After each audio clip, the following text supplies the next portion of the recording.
Hello friends, welcome to Vijnasa channel. ఈరోజు మనం cabbage, బంగాళదుంప, క్యాప్సికమ్ ఫ్రై చేసుకుందామండి.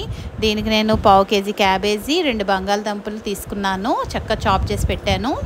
ఉల్లిపాయ, ఓ పెద్ద సైజు ఉల్లిపాయ, 2 పచ్చిమిరపకాయలు, చిన్ని క్యాప్సికమ్, 2 టమాటీలు చాప్ చేసి పెట్టానండి. కళాయి పెట్టుకొని ఆయిల్ వేడి చేసుకున్నాను. ఇందులోని పోపు దినుసులు, మినపప్పు, ఆవాలు, జీలకర్ర వేసి బాగా వేయించుకున్నానండి. ఇవి బాగా వేగిన తర్వాత ఉల్లిపాయ, పచ్చిమిరపకాయలు, కరివేపాకు, క్యాప్సికమ్ము ఇవన్నీ కూడా ఒకసారి వేసేసి బాగా వేగనివ్వాలండి. ఇవి బాగా వేగిన తర్వాత చిన్న అల్లం వెల్లుల్లి పేస్ట్ వేసి బాగా కలుపుకొని టమాటీ ముక్కలు వేసి ఇందులో ఉప్పు, పసుపు వేసి మనం మూత పెట్టి కాసేపు మగ్గనివ్వాలండి.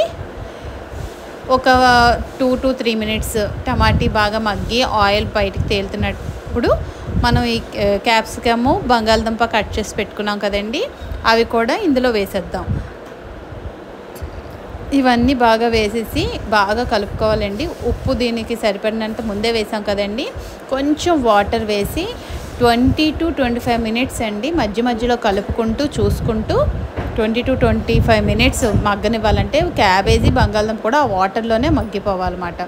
మగ్గిపోయిన తర్వాత మరి కొంచెం పసుపు, కారం, ధనియాల పౌడర్, జీలకర్ర పౌడర్ హాఫ్ స్పూన్స్ కింద వేసుకొని అన్నీ కలుపుకొని మళ్ళీ కాసేపు మూత పెట్టి ఇంకొక 15 మినిట్స్ అలా మధ్యలో కలుపుతూను చక్కగాన వేగనివ్వాలండి. ఇలా చూడండి, దగ్గరగా ఫ్రై అయిపోయిందండి. ఇంకా స్టవ్ ఆఫ్ చేసేసుకోవచ్చు.